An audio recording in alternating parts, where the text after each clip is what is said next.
Cheers. চলে আসছি শ্রীলঙ্কাতে। মেঘলা আকাশ মাথায় নিয়ে শুরু করছি আমাদের শ্রীলঙ্কা ট্যুরের দ্বিতীয় পর্ব। কাতুনায়েক থেকে আমাদের হোটেল সেন্টিডো হেরিটেন্সে যেতে মোটামুটি 30 মিনিটের মতো লাগে। এরপর ফর্মালিটিস পূর্ণ করে রুমে যেতে যেতে 6:30 বেজে যায়। Our room was on the first floor আর গ্রাউন্ড ফ্লোরে ছিল এদের dining. Hotel rent was per night $115 আর আমরা এই হোটেলে ছিলাম টোটাল 2 রাত। আমাদের শ্রীলঙ্কা আসার 2টা রিজন ছিল। Obviously exploring the beauty of Sri Lanka and second one জনাবের official meeting. So most of the time পদ্মকে নিয়ে আমার একাই বের হতে হবে। এটা আমার জন্য একটু বেশি চ্যালেঞ্জিং, কারণ পদ্মকে আমি একা সামলাতে একটু হিমশিম খাই। টেবিলের ড্রেসিং টেবিলটা হচ্ছে মিডলে, ওই পাশে একটা জিনিস আর হচ্ছে এই পাশে একটা জিনিস। তাহলে গোসল করবো কোথায়?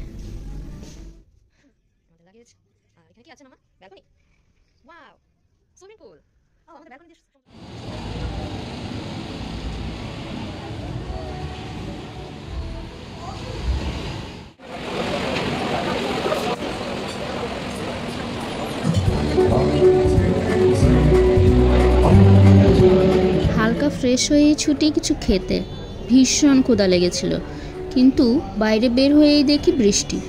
মানে নভেম্বর মাস, তাও নাকি এখানে বৃষ্টি। কি একটা অবস্থা!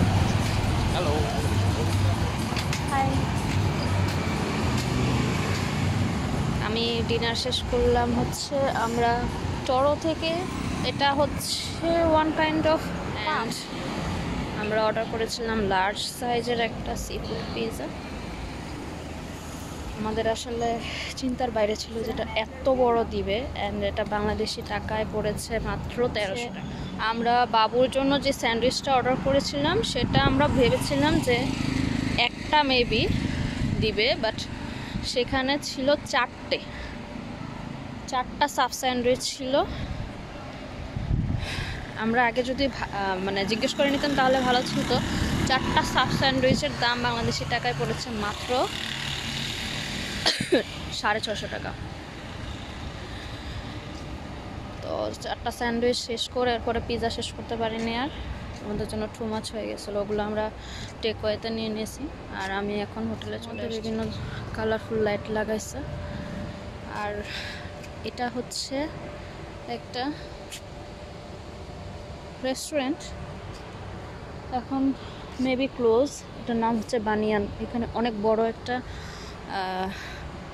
বট গাছ আছে। আমি এখন হোটেলে চলে আসছি।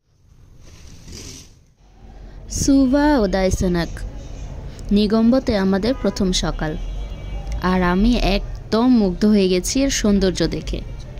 চোখের শান্তি মনের শান্তি, মানে একটা ব্যাপার থাকে না, ঠিক সেরকম। সকাল থেকেই চলছে পরিষ্কারের কাজ। কেউ লেগেছে পুল ক্লিন করতে, তো কেউ বাগান।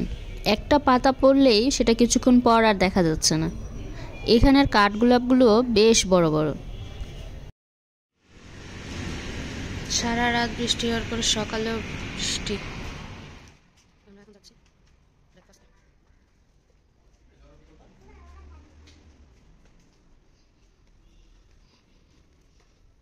এখান দিয়ে যেতে হবে,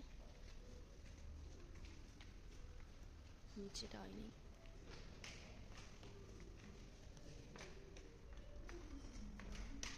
সেন্টিডো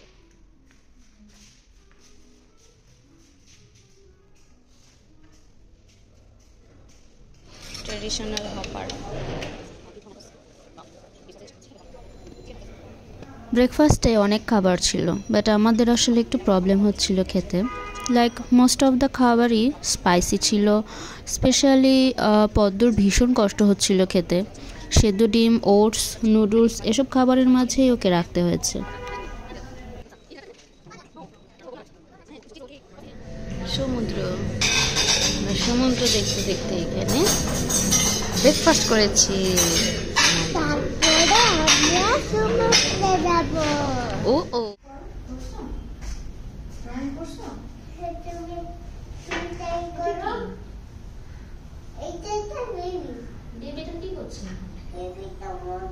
ব্রেকফাস্ট করে ভেবেছিলাম পদ্মকে নিয়ে একটু বাইরে বেরোবো, আশপাশটা একটু ঘুরে দেখবো, বাট ততক্ষণেই ঝুম বৃষ্টি শুরু হয়ে যায়। দুপুরের দিকে একটু থামলো, তাই ভাবলাম বিচে গিয়ে একটু ঘুরে আসি। এখানের এই সুন্দর রাস্তা দিয়ে হোটেলের গেস্টরা বিচে যেতে পারে। ভালো না?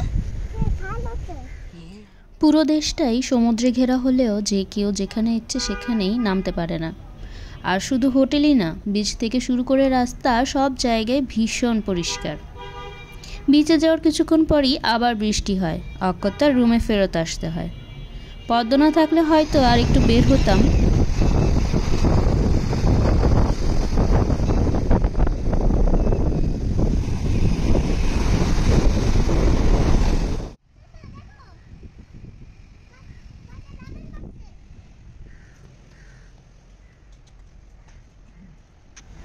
যা বুঝলাম, এদেশে সবাই রুলস মেনে চলে, যার কারণে নিগম্বর এই জায়গাটা পুরোপুরিভাবে ট্যুরিস্ট এরিয়া হলেও কোনো ধরনের ডিস্টারবেন্স ছিল না, এমনকি কোনো পুলিশও নেই, সবাই যার যার মতো কাজ করে যাচ্ছে।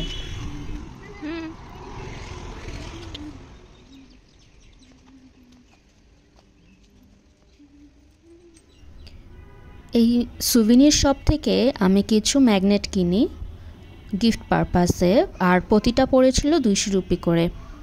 এখানের সেলসম্যানের বিহেভিয়ার খুবই ভালো লেগেছে, মানে আছে না জোর করে বিক্রি করার মনোভাব, সেটা একদমই নেই।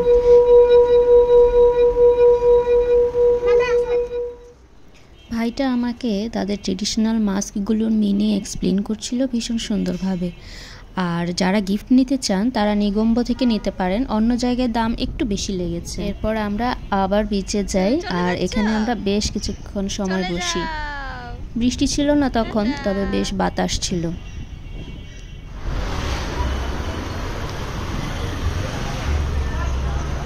এটা একটা ছোট্ট কিউট রেস্টুরেন্ট, বেশ ভাইব্রেন্ট।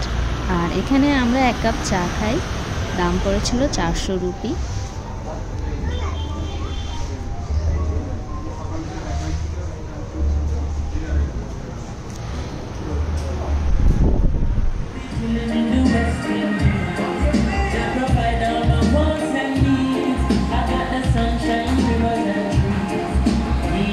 ডিনারে আমরা এই রেস্টুরেন্টটাতে বসি। এখানে প্রতিটি রেস্টুরেন্টই বেশ ছিমছামভাবে সাজানো আর একদম প্রকৃতির সাথে যেন মিশে যায়। রেস্টুরেন্টটির আরেকটি ইউনিক দিক হচ্ছে এই পেন্টিংগুলো। এগুলো নাকি এখানের কাস্টমাররা এসে এসে লিখে রেখে যায় স্মৃতিস্বরূপ, তাই আমিও লিখে দিলাম আমার পদ্মর নাম।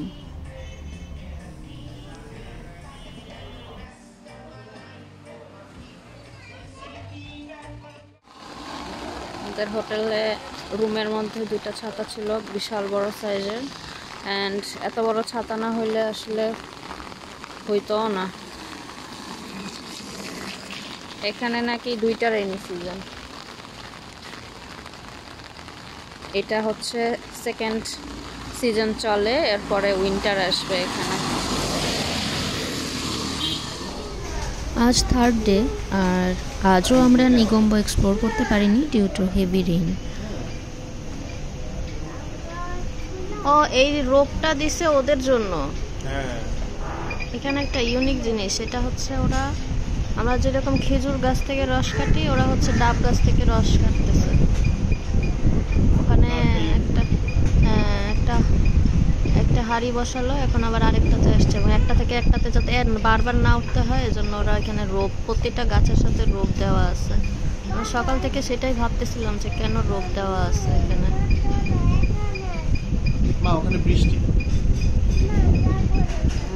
প্রতিটা গাছের মধ্যেই হাঁড়ি বসানো আছে, বিশেষ করে এই গাছের মধ্যে অনেকগুলো হাঁড়ি বসানো। যে সে এখন এটা থেকে আবার আরেকটাতে চলে যাচ্ছে।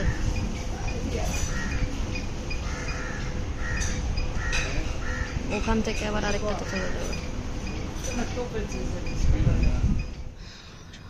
চলে যাচ্ছি আমরা আজকে হেরিটেজ থেকে। কিছুক্ষণ পরই আমরা কলম্বোর উদ্দেশ্যে যাত্রা শুরু করব, আর সেখানে আমাদের অলরেডি হোটেল বুক করা আছে।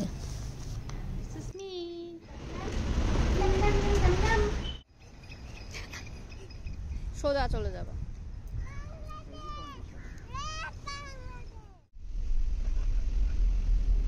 আকাশ অনেক মেঘলা ছিল আর কিছুক্ষণ পরপরই বৃষ্টি হচ্ছে।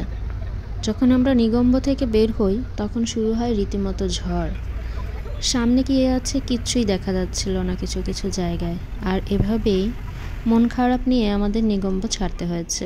পরের ভিডিওতে আপনাদের সাথে শেয়ার করব the famous Gangaramaya temple and Gangaramaya Seema Malaka. So আজ এ পর্যন্তই।